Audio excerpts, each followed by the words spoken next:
The champagne flute slipped from Elias Thorne's fingers, shattering on the polished marble floor of the Veridian Dynamics penthouse like his world.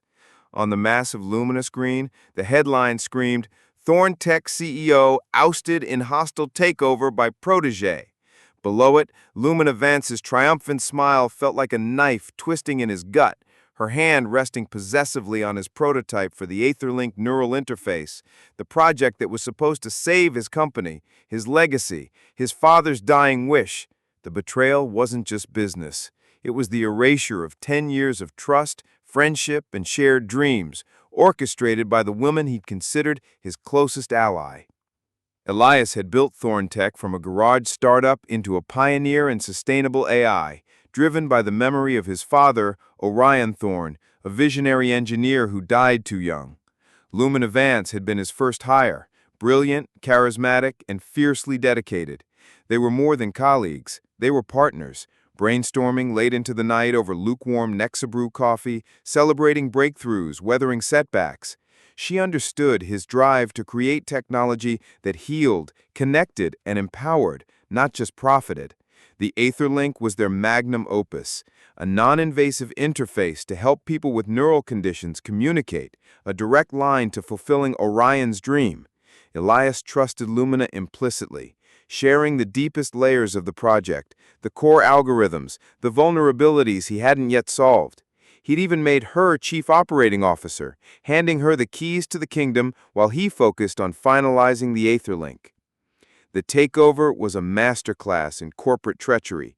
While Elias was consumed with the final Aetherlink trials, Lumina had been weaving her web.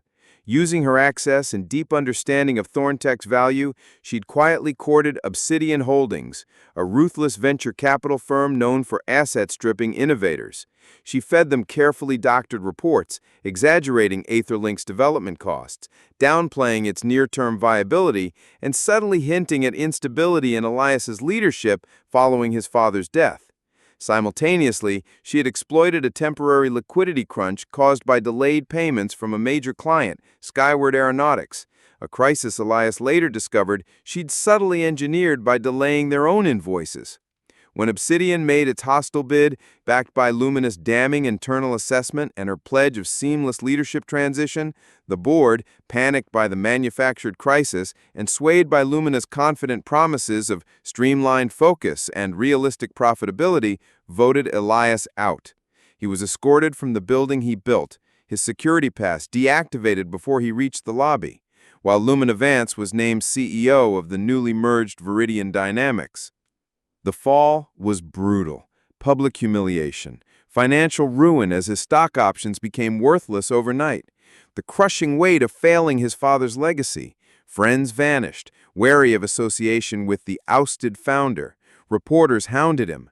Obsidian Holdings swiftly sidelined the Aetherlink project, deeming it a costly moonshot, focusing instead on milking Thorne Tech's profitable but less revolutionary cloud security division. Elias saw his life's work dismantled, his father's dream shelved for quarterly profits. The rage was volcanic, but Elias forced it down, compressing it into a cold, hard diamond of purpose. Revenge wouldn't be a shout, it would be a whisper, a meticulously crafted unraveling. Lumina had stolen his company using its secrets. He would use her own secrets, her new position, and the very technology she dismissed to destroy her. He retreated to his late father's cluttered workshop, a sanctuary filled with half-finished projects and the scent of solder. Here, away from prying eyes and corporate networks, Elias began his silent war. His first weapon, knowledge. Lumina was brilliant, but she wasn't infallible.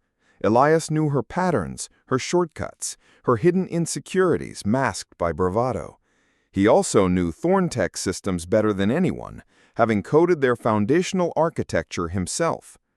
Using a heavily encrypted, anonymous connection through a network of decentralized, silent node servers, he began a deep, invisible dive into Veridian Dynamics' newly integrated systems.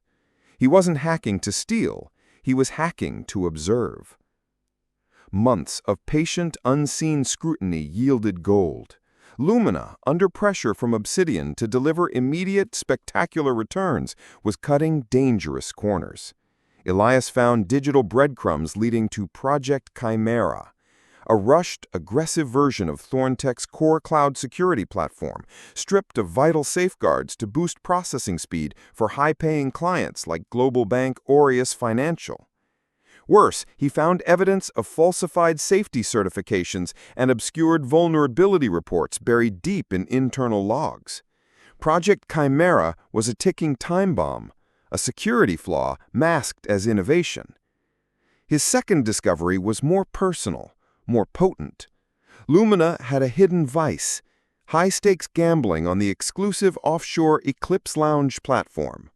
She'd been losing heavily, leveraging her new CEO status for massive unauthorized short-term loans from a shadowy lender known only as the Syndicate, using her Veridian stock as collateral. The pressure to repay them was immense, explaining her reckless drive for quick profits. Elias had his levers: Lumina's professional fraud and her desperate hidden debt. Elias needed allies, but trust was scarce. He cautiously reached out to Anya Petrova, former Thorntech's head of ethical AI, a woman Lumina had abruptly fired for redundancy shortly after the takeover. Anya, disillusioned and angry, still possessed deep loyalty to Orion Thorne's original vision. Meeting in a noisy Nexa cafe far from corporate hubs, Elias laid out his evidence. Anya's eyes hardened with resolve. She betrayed Orion's dream. She's putting people at risk with Chimera. What's the play? The plan was audacious and precise. They wouldn't expose Lumina directly. They would engineer her downfall using her own actions and the stage she commanded. Veridian Dynamics was hosting the Future Secure Summit, a major event for clients and investors to showcase Project Chimera as the future of cybersecurity. Lumina's keynote speech would be her coronation. Elias and Anya worked in the shadows. Anya, leveraging old contacts within Thorntech's loyalist engineers who despised Lumina's changes, gained access to the live demonstration environment for Chimera at the summit. Elias crafted a sophisticated, non-destructive truth pulse, a piece of code designed not to crash systems, but to momentarily bypass Lumina's obfuscation layers during the live demo. It would force the underlying uncertified code and the hidden vulnerability logs to flicker onto the presentation screens just for a few crucial seconds, visible to the entire audience. Simultaneously, Elias prepared his second move. Using anonymized channels, he fed key details about Lumina's massive unauthorized loans secured against Veridian stock and her ties to the Syndicate to Kalen Vance, Lumina's estranged brother. Kalen, a financial journalist for the respected Capital Ledger, had long been suspicious of his sister's sudden stratospheric rise. He had the motive and the means to investigate, but needed the spark. Elias provided it anonymously: dates, loan amounts, the Eclipse Lounge connection, and the looming repayment deadline tied to Chimera's perceived success. The night of the Future Secure Summit arrived. The Grand Horizon Convention Center buzzed with anticipation. Lumina Vance took the stage, radiant and commanding, the epitome of success. She spoke of innovation, security, and Veridian's bright future, showcasing sleek visuals of Project Chimera. Elias watched via a secure live stream from his father's workshop, heart pounding. Anya was positioned near the summit's network operations, ready. Lumina introduced the live demo, a simulated cyber attack on a bank system protected by Chimera. "Watch as Chimera neutralizes the threat in real time," she declared confidently. As the simulated attack launched, Anya activated the truth pulse. The main screen flickered. For 3 agonizing seconds, the polished interface vanished. In its place, raw code scrolled, code clearly marked with unsafe, prototype-only tags and error logs highlighting the critical vulnerability Lumina had ordered hidden.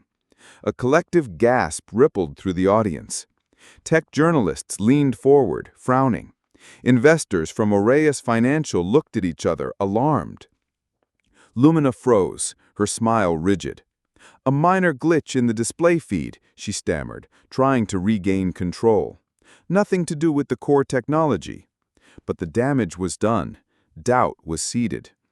Before she could recover, a commotion erupted near the entrance. Kalen Vance, press badge prominent, pushed through with two colleagues. "Lumina Vance," he called out, his voice amplified by the sudden silence. "Care to comment on the 50 million Solaris loan from the Syndicate secured by Veridian stock you pledged without board approval? Or the 10 million Solaris in losses on the Eclipse Lounge platform last quarter?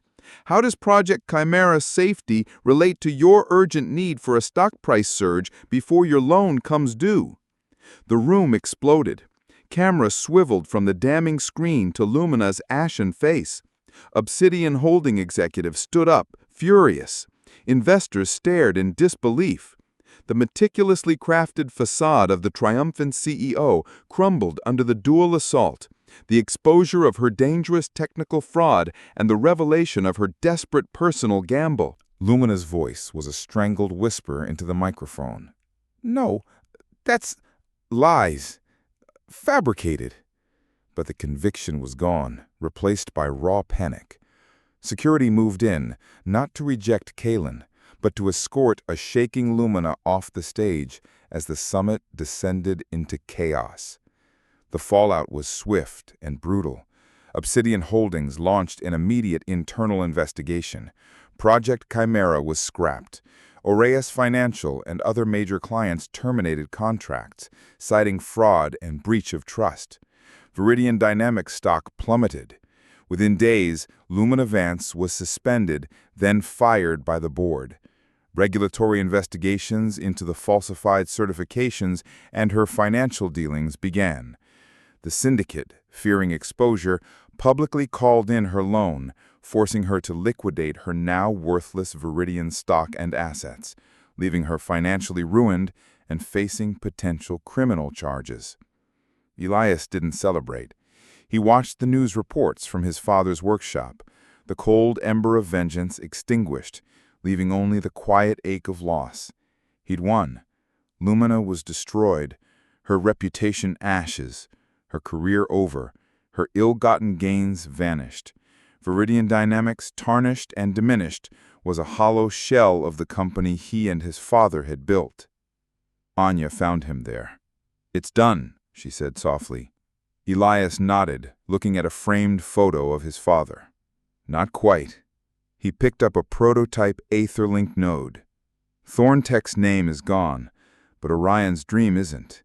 The Aetherlink can still help people. Months later, a small startup called Orion Core Technologies secured modest, ethical funding. Their mission? To develop safe, accessible neural interfaces. Elias Thorne, no longer driven by rage, but by purpose, worked alongside Anya and a handful of former Thorntech loyalists who believed in the original vision. They worked quietly, diligently, far from the glittering penthouses and cutthroat deals. Lumina Vance became a cautionary tale, a fleeting footnote in business journals. Elias Thorne walked a different path. The betrayal had scarred him, but it hadn't broken him. It had reformed him, not into a weapon of revenge, but into a guardian of a legacy that no corporate takeover could ever truly steal. The future wasn't about tearing down empires built on sand. It was about building something real, one honest connection at a time. The silence of the workshop was no longer filled with plotting, but with the hopeful hum of genuine creation. The past was avenged. The future, finally, was his own.